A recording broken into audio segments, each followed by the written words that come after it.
என்னது ஏப்ரல் 2026 அப்புறம் கிட்ஹப்ல சேஃப் இல்லையா, என்ன சொல்றீங்க அப்படின்னு தான் நானும் நினைச்சேன். அதுக்கப்புறமேட்டு கூகுளில் வந்து சர்ச் பண்ணதுக்கப்புறம் தான் தெரிஞ்சுது கிட்ஹப் வந்து கோபைலட்டுங்கிற டூலோட கனெக்ஷன் ஆயிருக்கு. அந்த கோபைலட் ஒரு AI tool.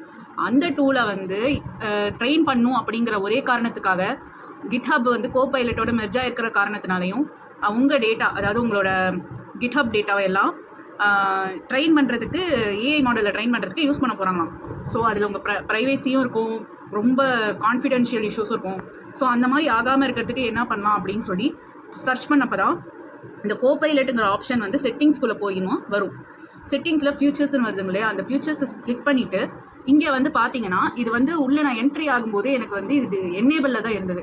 Allow GitHub to use my data, அதாவது ஏஐ மாடலை வந்து ட்ரெயின் பண்ணுறதுக்கு உங்கள் டேட்டாவை கொடுக்க சம்மதம் அப்படின்னு சொல்லி அது ஆல்ரெடி என்னேபிள் ஆகிருந்தது. அதே மாதிரி தான் இந்த கோபைலட்லேயும் அது விசிபிளாக காட்டணும் அப்படிங்கிறதுக்காக என்னேபிள் ஆகிருந்தது. என்ன கேட்டால் இது வந்து பிரச்சனை இல்லாத ஒன்றுன்னு தான் நான் சொல்லுவேன்.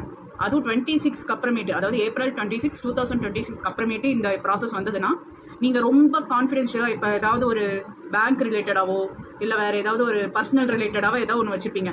அந்த டேட்டா எல்லாமே ஏஐ மூலிமா போச்சுன்னா யார் வேணாலும் ஈஸியாக அதை அக்சஸ் பண்ணி உங்கள் ப்ராஜெக்டை வந்து அவங்க ப்ராஜெக்ட்னு சொல்லி கூட எடுத்துக்க நிறைய வாய்ப்பு இருக்குது. இன் ஏஐ மாடலில் எந்த மாடல்னு சொல்கிறேன்னு உங்களுக்கே தெரியும், கோபைலட் மாடல்.